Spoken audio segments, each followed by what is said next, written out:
నుండి విశాఖపట్నానికి ప్రయాణ దూరాన్ని తగ్గించే దిశలో భాగంగా నేషనల్ గ్రీన్ ఫీల్డ్ హైవేగా రూపుదిద్దుకొని త్వరలోనే ప్రజలకు అందుబాటులోకి రానున్న ఖమ్మం దేవరపల్లి స్టార్టింగ్ పాయింట్లో మనం ఇప్పుడున్నాము. ఈ హైవేకి సంబంధించి మరిన్ని వివరాలు తెలుసుకుందాం.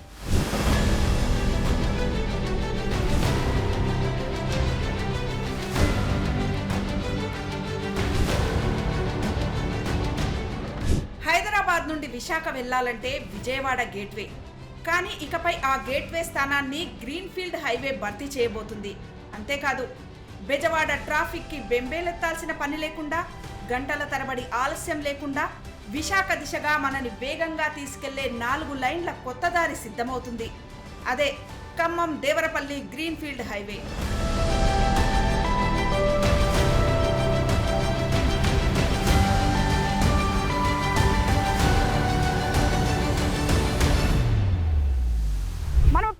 ఖమ్మం జిల్లాలోని తల్లంపాడు. ఈ తల్లంపాడు నుండి ఆంధ్రప్రదేశ్లోని దేవరపల్లి వరకు మొత్తం 162 కిలోమీటర్ల దూరంలో ఈ నేషనల్ గ్రీన్ ఫీల్డ్ హైవే నిర్మించబడుతుంది. దీనిలో తెలంగాణలో 3 ప్యాకేజీలు, ఆంధ్రాలో 2 ప్యాకేజీలు, మొత్తం 5 ప్యాకేజీల కింద దాదాపు 162 కిలోమీటర్ల మార్గంలో 116 కిలోమీటర్ల మార్గం ఇప్పటికే పూర్తయింది.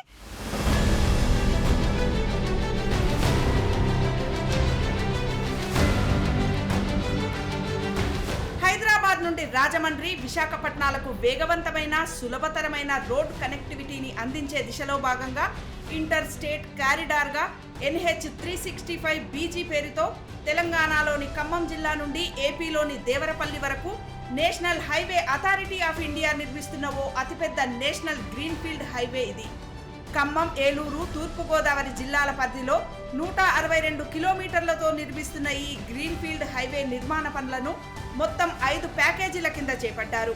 తెలంగాణలో 3 ప్యాకేజీల కింద 105.2 కిలోమీటర్లు, ఏపీలో 2 ప్యాకేజీల కింద 56.8 కిలోమీటర్లతో నిర్మించిన ఈ గ్రీన్ఫీల్డ్ హైవేలో 11 చోట్ల ఎంట్రీ, ఎగ్జిట్ పాయింట్లను ఇచ్చారు.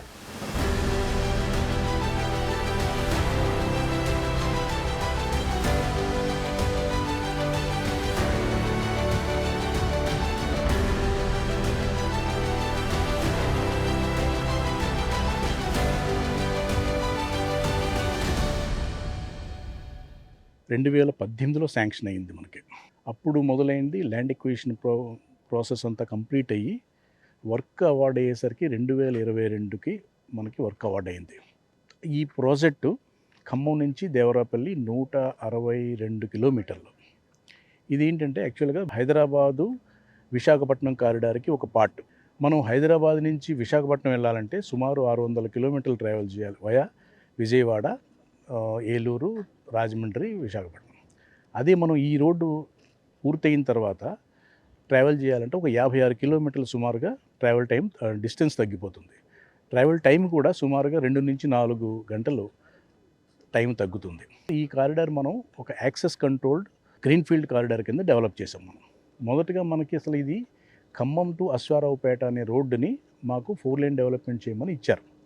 కానీ దాన్ని 4 లేన్ డెవలప్ చేయడం ఫీజిబుల్గా లేదు కాబట్టి ఒక గ్రీన్ఫీల్డ్ అలైన్మెంట్ దానికి ప్యారలల్గా ప్రపోజ్ చేయడం జరిగింది. సో ఇప్పుడు మనం డెవలప్ చేసింది greenfield alignment. It is totally access controlled. ఇది 100 కిలోమీటర్స్ స్పీడ్కి డిజైన్ చేయడం జరిగింది. ఇది 2022లో మొదలుపెట్టి 3 సంవత్సరాల్లో మ్యాక్సిమం లెంగ్త్ కంప్లీట్ చేసాం 162 కిలోమీటర్లోను. బట్ ఒక 2 కిలోమీటర్లో ఒక ROB, ఒక మేజర్ బ్రిడ్జు డిలే అయినాయి కొన్ని పర్మిషన్స్ ఇష్యూస్ వల్ల. తర్వాత అలాగే కొంచెం ల్యాండ్ ఎక్విజిషన్ వల్ల కూడా సుమారుగా 1 కిలోమీటర్ లెంగ్త్లో ప్రాబ్లం వచ్చింది.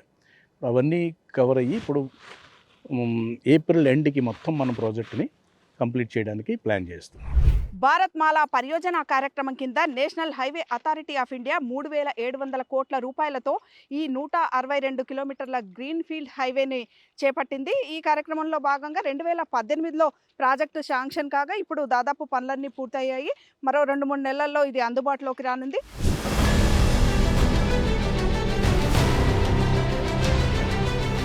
Khammam Devarapalli green field highway పనులు దాదాపు 90% పైగా పూర్తయ్యాయి. తెలంగాణలోని ఫస్ట్ ప్యాకేజీలో మున్నేరు వాగుపై వంతెన పనులు జరుగుతున్నాయి.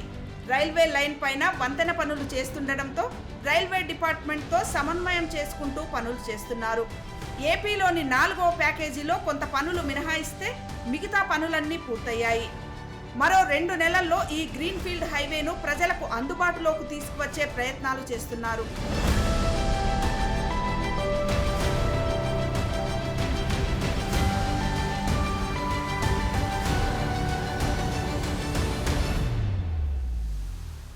తెలంగాణలో 3 ప్యాకేజీలు ఉన్నాయండి.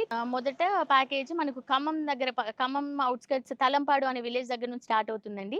అక్కడ ఒక ఎంట్రీ పాయింట్. దాని తర్వాత కోదాడ ఖమ్మం రోడ్ వచ్చి జాయిన్ అయితే వెంకటగిరి క్రాస్ రోడ్స్ అంటారు. అక్కడ ఒక ఎగ్జిట్ పాయింట్ ఉంది. తర్వాత ఖమ్మం ప్రజలకి చేరువగా ఉండడానికి దంసలాపురంలో ఒక ఎంట్రీ ఎగ్జిట్ అడిషనల్‌గా ఇచ్చామండి. దాని తర్వాత వైరా ఇంకొక పాయింట్.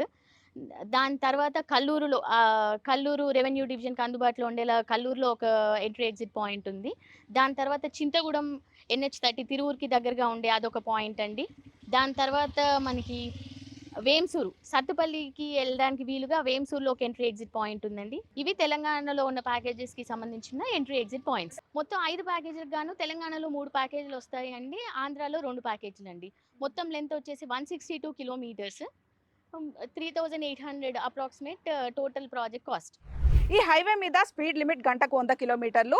ఇక అంతేకాకుండా ఎక్కడికక్కడ ప్రయాణికులకు సేఫ్టీ సూచనలు ఇచ్చేందుకు డిజిటల్ బోర్డులను కూడా ఏర్పాటు చేశారు. అంతేకాక ప్రతి 2 కిలోమీటర్లకు ఒక చోట అత్యాధునికమైన 360 డిగ్రీస్ యాంగిల్తో ఉన్న కెమెరాలను కూడా ఏర్పాటు చేశారు. ఈ కెమెరాల ద్వారా ఏదైనా వాహనం 100 కిలోమీటర్లను దాటి వేగంతో వెళ్ళినా అది డిటెక్ట్ చేస్తుంది. సీట్ బెల్ట్ పెట్టుకోకుండా డిటెక్ట్ చేస్తుంది. ఎక్కడైనా హైవే మీద వెహికల్స్ని ఆపినా కూడా డిటెక్ట్ చేస్తుంది. ఇలా అప్రమత్తం చేస్తుంది. వెంటనే దీనంతా కూడా 5 కంట్రోల్ రూమ్లు, అంటే 5 ప్యాకేజీలకు సంబంధించి ఎక్కడికక్కడ 5 కంట్రోల్ రూమ్లు ఉన్నాయి. 5 కంట్రోల్ రూమ్ల ద్వారా ఇమీడియట్గా తెలిసిపోతుంది. ఇది కేవలం ఒక గ్రీన్ఫీల్డ్ హైవే మాత్రమే కాదు, టెక్నాలజీని ఇంప్లిమెంట్ చేసుకున్న ఒక స్మార్ట్ కారిడార్ అని కూడా చెప్పొచ్చు.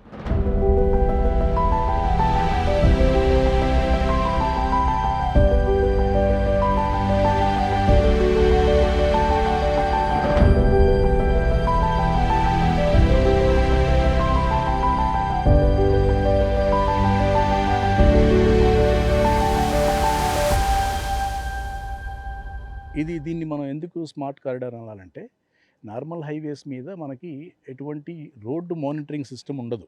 రోడ్డు మీద జరిగే ఎటువంటి యాక్సిడెంట్స్ కానీ, ఎటువంటి ఇన్సిడెంట్స్ కానీ మానిటరింగ్ చేసే, డైరెక్ట్గా లైవ్లో మానిటరింగ్ చేసే ఫెసిలిటీ ఉండదు. దీంట్లో మనం అడ్వాన్స్డ్ ట్రాఫిక్ మేనేజ్మెంట్ సిస్టమ్ అని చెప్పి ఒకటి ఇంట్రడ్యూస్ చేసాం. అది మొత్తం ప్రాజెక్ట్ స్టేజ్ అంతా కూడా డెవలప్ చేయడం జరిగింది.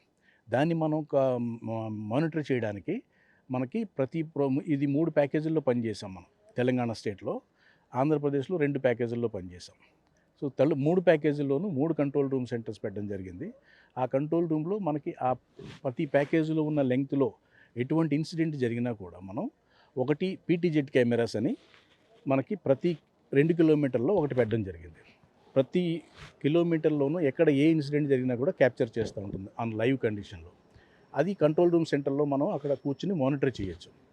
అది కాక VIDES అంటారు, vehicle incident detection and enforcement system అని అంటారు. అది ఎందుకనంటే ఇప్పుడు మనకి ట్రాఫిక్ వైలేషన్స్ చాలా జరుగుతున్నాయి, ఎవరు దాన్ని పట్టించుకోరు.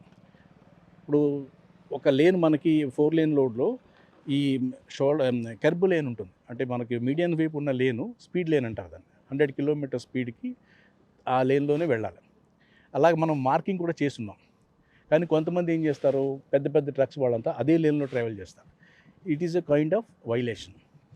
అలాగే రాంగ్ డ్రైవింగ్, అదే లేన్లో రాంగ్ లేన్ డ్రైవింగ్, రాంగ్లో వచ్చేస్తారు. కొంతమంది సీట్ బెల్ట్ పెట్టుకోరు, కొంతమంది ఫోన్లో మాట్లాడుతూ ఉంటారు. ఈ వైలేషన్స్ అన్నిటిని మనం డైరెక్ట్గా మానిటర్ చేయొచ్చు ఈ కెమెరాస్ ద్వారా, VIDES ద్వారా. బట్ దీనికి ఎన్ఫోర్స్మెంట్ చేసే మాకు రెస్పాన్సిబిలిటీ ఇంకా ఇవ్వలేదు కాబట్టి ఇది స్టేట్ గవర్నమెంట్కి మనం ఇంటిగ్రేట్ చేస్తే వాళ్ళు పోలీస్ కానీ రోడ్ ట్రాన్స్పోర్ట్ ఆఫీసర్స్ కానీ వాళ్ళు దాని మీద పెనాల్టీస్, చలాన్స్ రేజ్ చేసే అవకాశం ఉంటుంది.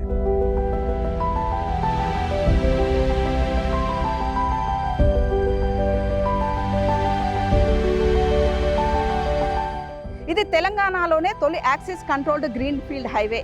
అంటే ఈ హైవే మీద ఎట్లా పడితే అట్లా ఎక్కడం కానీ దిగడం కానీ ఉండదు. ఎంట్రీ పాయింట్లు, ఎగ్జిట్ పాయింట్లు ఉంటుంది. వాటి ద్వారానే ఎక్కాల్సి దిగాల్సి ఉంటుంది. ఎంత దూరం ప్రయాణిస్తే వాటికే టోల్ ఛార్జ్ కూడా చెల్లించాల్సి ఉంటుంది. అంతేకాదు ఇది హై స్పీడ్ ట్రాఫిక్ కోసం డిజైన్ చేసిన రోడ్డు కాబట్టి 2 వీలర్స్కి 3 వీలర్స్కి దీనిపైన అనుమతి లేదు.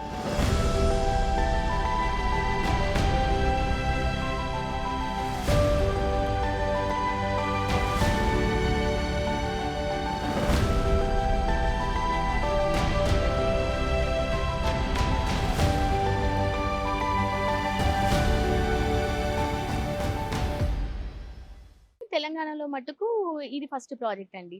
ఇప్పుడు ఇది ఫస్ట్ ఓపెనింగ్ అవుతుంది. దీని తర్వాత ఇప్పుడు వచ్చేవన్నీ గూడాను యాక్సెస్ కంట్రోల్ గ్రీన్‌ఫీల్డ్ హైవేసే చేస్తున్నారనమాట. యాక్సెస్ కంట్రోల్ గ్రీన్‌ఫీల్డ్ హైవే అంటే ఏంటంటే, ఇప్పుడు అంతకు ముందున్న రోడ్స్ ఉన్నాయండి. ఉన్నప్పుడు మనం ఏం చేస్తాం, ఏదైనా విలేజ్ వచ్చినప్పుడు దానికి బైపాస్ తీసుకునేవాళ్ళం.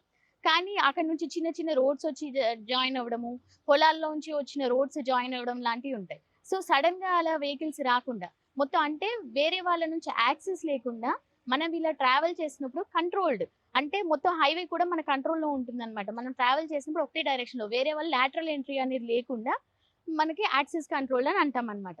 ఈ యాక్సెస్ కంట్రోల్ స్పెసిఫిక్‌గా ఇంకా దీని స్పెషాలిటీ ఏంటంటే అండి, ఇప్పుడు మీకు చూస్తే వెనకాల కనిపిస్తుంది ఎంట్రీ, ఎగ్జిట్ పాయింట్ అన్నమాట. మనం ఇక్కడ టోల్ స్లిప్ తీసుకొని ఈ ఎంట్రీ పాయింట్‌లో ఎక్కితే ఎక్కడైతే ఎంతైతే ట్రావెల్ చేస్తామో అంటే 30 కిలోమీటర్స్ కానివ్వండి, 60 కిలోమీటర్స్ కానివ్వండి, ఎంత ట్రావెల్ చేస్తే ఆ ఎగ్జిట్ పాయింట్‌లోనే మనం దిగడానికి వస్తుంది. ఎక్కడ పడితే అక్కడ మధ్యలో దిగడానికి ఉండదు. వీటిని ఎమర్జెన్సీ మీడియన్ ఓపెనింగ్స్ అంటారు. ఈ 162 కిలోమీటర్ల గ్రీన్‌ఫీల్డ్ హైవే మీద ప్రతి 5 కిలోమీటర్ల ఒక చోట ఇది ఏర్పాటు చేశారు. దీని ప్రధాన ఉద్దేశం ఏంటంటే, ఈ 4 లైన్ హైవేలో ఏదైనా ఒక సైడ్ ఏదైనా యాక్సిడెంట్ అయ్యి ట్రాఫిక్ జామ్ అయినా కూడా ఈ 5 కిలోమీటర్ల ఒక చొప్పున ఉన్న వీటి ద్వారా ట్రాఫిక్ని మళ్లించే అవకాశం ఉంటుంది. కాబట్టి ప్రతి 5 కిలోమీటర్లకు ఒక చోట ఇది ఏర్పాటు చేశారు.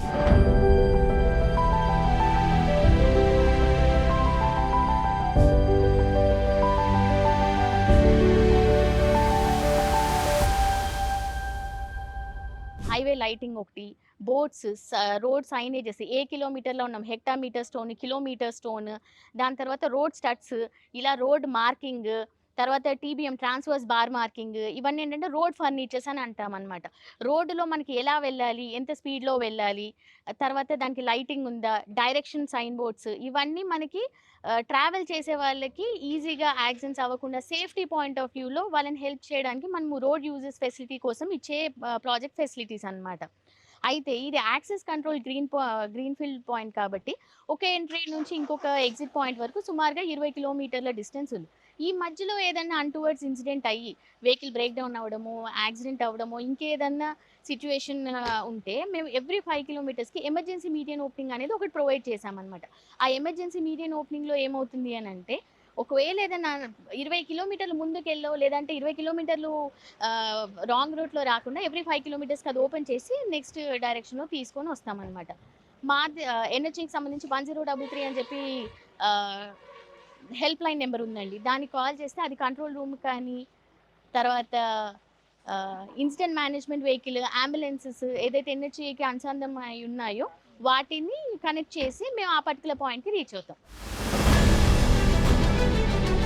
ఈ గ్రీన్‌ఫీల్డ్ హైవే అందుబాటులోకి వస్తే అది ప్రయాణికులకే కాక గ్రీన్‌ఫీల్డ్ హైవే వెంట ఉన్న గ్రామీణ ప్రాంతాల ఆర్థికాభివృద్ధికి కూడా దోహదపడుతుందంటున్నారు అధికారులు.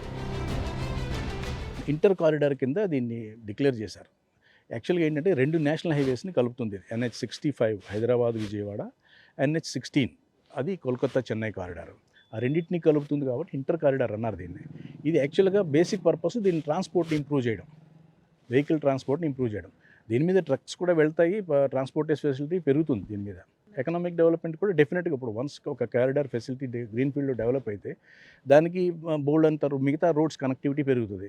విలేజెస్ నుంచి డెవలప్మెంట్ స్టార్ట్ అవుతుంది, అక్కడ ఎకానమీ కూడా డెవలప్ అవుతుంది.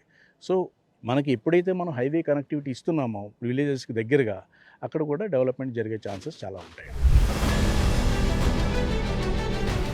రోడ్ అంటే అభివృద్ధికి దారి. ఆ దిశలో చేరి హైదరాబాద్ నుండి విశాఖ ప్రయాణంలో విజయవాడ ట్రాఫిక్లో చిక్కనీయకుండా దూరాన్ని, సమయాన్ని తగ్గిస్తూ ఓ కొత్త దారిగా రాబోతున్న ఖమ్మం దేవరపల్లి గ్రీన్‌ఫీల్డ్ హైవే కేవలం ఇంటర్ స్టేట్ హైవే మాత్రమే కాదు, 2 తెలుగు రాష్ట్రాలకు ఓ గేమ్ చేంజర్గా మారబోతుంది.